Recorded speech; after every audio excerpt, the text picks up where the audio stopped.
యేసు ఆ పిశాచమును గద్దింపగా అది వదిలిపోయెను. ఆ గడియ నుండి ఆ బాలుడు స్వస్థత పొందెను.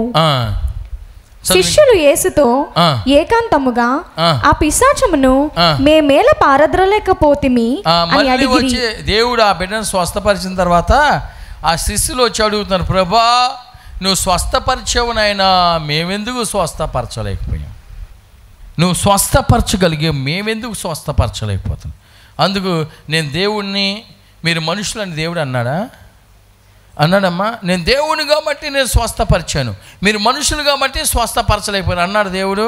అది కాదు కారణం. అక్కడ నేను దేవుణ్ణి, మీరు మనుషులు కాబట్టి స్వస్థత రాలేదల్లా. మనుషులు కూడా ప్రార్థన చేస్తే స్వస్థత వస్తుంది. ఆ మనుషులకు కావాల్సిన క్వాలిటీ ఏంటి? నేను స్వస్థపరిచాను, మీరు కూడా స్వస్థపరచగలరు. నేను స్వస్థపరిచాను, నేను బాగు చేశాను, మీరు కూడా బాగు చేయగలరు. ఎన్నిసార్లు ప్రార్థన చేస్తే చచ్చిపోయేవాడిని.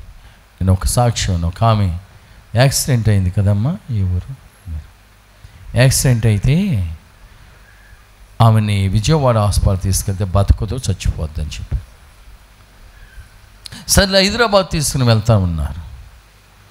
హైదరాబాద్ తీసుకుని వెళ్తుంటే ఆమె అందంటే ఒక్కసారి ఫాదర్ గారి స్వరం నేను వినాలి, ఆయన మాట నేను వినాలండి, ఒకసారి ఫోన్ చేయరా అని అడుగుతుంది. మొత్తం బాడీ మొత్తం నలిగిపోయింది. ఇంకా లాస్ట్ స్టేజ్, ఇంకా వీళ్ళు బతకదంటే కొంచెం ఆశ కలిగి హైదరాబాద్ అన్న తీసుకెళ్దాము, హైదరాబాద్ అన్న తీసుకెళ్తే ఏమన్నా ఛాన్సెస్ ఉంటాయా అని వాళ్ళ ఆశ. ఈ మార్గ మధ్యలో హాస్పిటల్కి వెళ్ళే ముందు ఆమంటుందంట, ఒకసారి ఫాదర్ గారి మాట నేను వింటాను, ఫోన్ చేయరా. ఫోన్ చేయరంటే వాళ్ళు నాకు ఫోన్ చేశారు. ఆమె చెబుతూ ఉంది, వాళ్ళు అంటున్నారు, అయ్యా ప్రార్థన చేయండి, హైదరాబాద్ తీసుకెళ్ళిపోతున్నాం, ఇక్కడ బతకదని చెప్పారు. హైదరాబాద్ తీసుకెళ్ళిపోతున్నాం, ఇక్కడ బతకదని చెప్పారు. అక్కడ కూడా నమ్మకాలు లేవు, కానీ ఒక్కసారి మీ మాట వింటానంటే నేను దేవుణ్ణని కాదు కానీ ప్రార్థన చేస్తానని ఆ ఆశ, ప్రార్థన చేస్తానని ఆశ. వెంటనే ఆ టయానికి నేను ఫోన్ లేపటం, ఆమెతో మాట్లాడి ప్రార్థన చేశాను. అమ్మా భయపడకు, దేవుడికి సహాయం చేస్తాను అన్ని. మొత్తం బాడీలో యాక్సిడెంట్, భయంకరమైన యాక్సిడెంట్, ఎములికి మొత్తం బాడీ నలిగిపోయి అసలు ఇంకా ఏమీ లేదు. ఆమె ఒకే ఒక ఆశ ఆమెకి, సావుకుడి మాట ఒకసారి వినాలి, ఆయనతో నేను ఒకసారి ప్రార్థన చేయించుకోవాలి, ఆయనతో నేను ప్రార్థన చేయించుకోవాలి అని అనుకుంది. ప్రార్థన చేశాను, హాస్పిటల్ తీసుకెళ్ళారు. ఇప్పుడు ఆమె ఊర్లో చక్కగా తిరుగుతుంది, బతికొచ్చి.